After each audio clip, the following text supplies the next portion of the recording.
अस्सलामुअलैकुम। आज हम ना स्टाइल को रिफैक्टर कैसे करते हैं, हम उसको उस चीज़ को देखेंगे कि माना एक बटन है, अब उस बटन के अंदर हम कलर को किस तरह चेंज करेंगे और उसके साइज़ को किस तरह बड़ा करेंगे, बैकग्राउंड कलर, ये जो चार सारी चीज़ें हैं, हाइट विड्थ, तो ये स्टाइलिंग में आता है। तो मैं ये बात कर रहा हूँ कि इसको हम रिफैक्टर किस तरह करेंगे। ठीक है, स्टाइलिंग को रिफैक्टर किस तरह करेंगे। आप देखें कि ये मैं कैलकुलेटर बना रहा हूँ, अब मैंने स्टाइल इसमें अभी नहीं लगाया है, लेकिन जब मैं इसमें स्टाइल लगाने बैठा तो मैंने देखा कि इसमें 9 बटन है। अगर मैं हर बटन के साइज़ को बड़ा करने लग जाऊँ तो टाइम भी बहुत लगेगा, कोड भी बढ़ता चला जाएगा, जबकि हर बटन की जो फंक्शनैलिटी है वो सारी की सारी सेम है। ठीक है, मकसद कि उसका कलर, उसका साइज़ सब बटन के सेम ही रखना है मेरे को। तो क्यों ना इसको हम रिफैक्टर करें कि हम एक चीज़ लिख लें और वो 9 के 9 में काम आए। तो हम पहले इसको बनाते हैं, फिर उसके बाद हम इसको जो है वो डिज़ाइन करेंगे। शुरू से हम इसको लेके चलते हैं। मैं लाइब्रेरी इंपोर्ट करता हूँ मटेरियल की। ठीक है, उसके बाद हम अपना मेन फंक्शन लिखते हैं। ठीक है, और इसके अंदर एक मेथड रन ऐप का लिखते हैं जो कि रूट विजिट को चलाता है। यहाँ से जो है हमारा मकसद एक जड़ जो है वो एप्लीकेशन की यहाँ से क्रिएट होती है। ठीक है, इसके अंदर हम स्केप फोल्ड ले लेते हैं और स्केप फोल्ड के अंदर जैसे मैंने बनाया बॉडी एक प्रॉपर्टी है।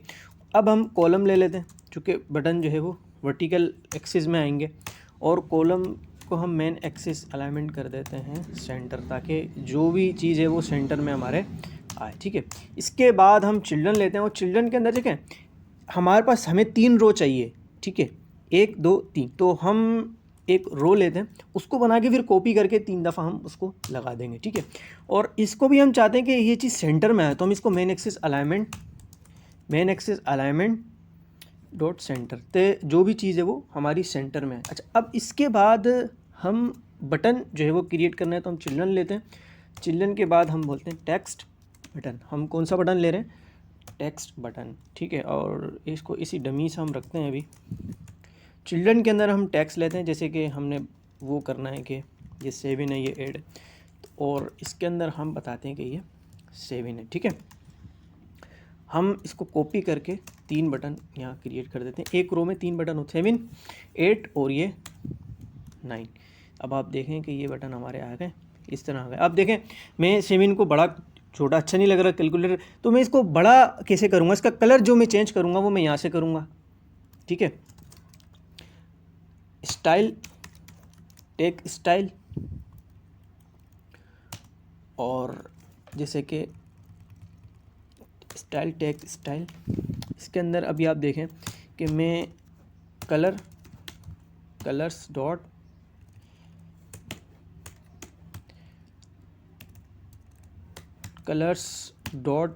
जैसे मैं इसको ब्लैक करना चाह रहा हूँ कि ये जो है वो ब्लैक हो जाए, तो ये मैंने इसको ब्लैक कर दिया।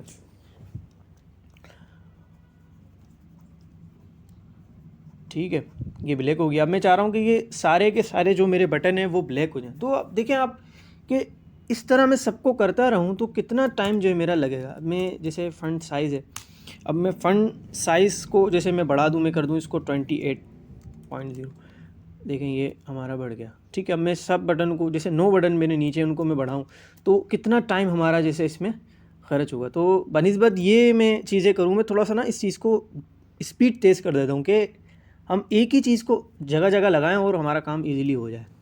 ठीक है, हम सब चीज़ों को बैक करते हैं और स्टाइल टैग स्टाइल सबको हटाते हैं। ठीक है, अभी देखें ये हमारा नॉर्मल हो गया। अभी आप देखें ना कि जैसे पहले था छोटा ब्लू कलर में, वैसा ये नॉर्मल हो जाएगा।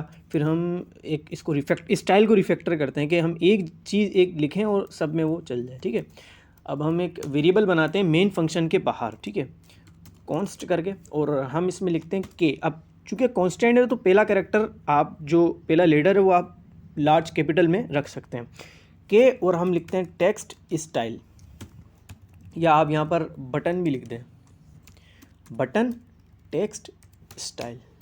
ठीक है, और इसके अंदर हम टेक्स्ट स्टाइल ले लेंगे और इसको करली ब्रेसेस करके हम बंद कर देंगे। सबसे पहले हम इसके फ्रंट साइज़ को बताते हैं कि भाई सारे बटन जितने भी हैं हमारे उसका बटन साइज़ जो होना चाहिए वो 28 होना चाहिए, और जो कलर हमारा होना चाहिए सारे बटनों का वो ब्लैक होना चाहिए, ठीक है, ब्लैक 54, ठीक है। तो अब आप देखना कि मैं ये लिखूँगा, ये जो है वो मैं दूंगा इसमें स्टाइल में, और वो सब पे अप्लाई, मकसद यहाँ पर मुझे स्टाइल के अंदर मैं इनको ये दे दूँगा, तो ये जो है वो सब पे वर्क करेगा। मैं ये ऐसे ऐसे तीनों पे दे देता हूँ। तो अब आप देखें कि मैंने ये काम कितनी जल्दी जो है वो कर लिया। अब देखें तीनों बटन के ऊपर ये अप्लीकेबल हो गया। देखें अभी थोड़ा सा कैलकुलेटर की तरफ हमारा आ रहा है, ठीक है। अब मैं अगर आप कहते हैं कि आपने तो बोला कि वो तीनों, तो मैं कि इस रो को जो है वो कॉपी करूँगा और ऐसे करके मैं 2 दफ़ा प्रेस कर दूँगा, ठीक है। चूँकि और सबसे लास्ट वाला तो जैसे 1 होता है, 2 होता है और ये 3 होता है, और जो सबसे ऊपर है ये हमारा 4 होता है, 5 और ये हमारा 6। तो देखें थोड़ा बहुत सा कैलकुलेटर सा लग जाएगा। ये थोड़ा ये हम सेव करें इसको,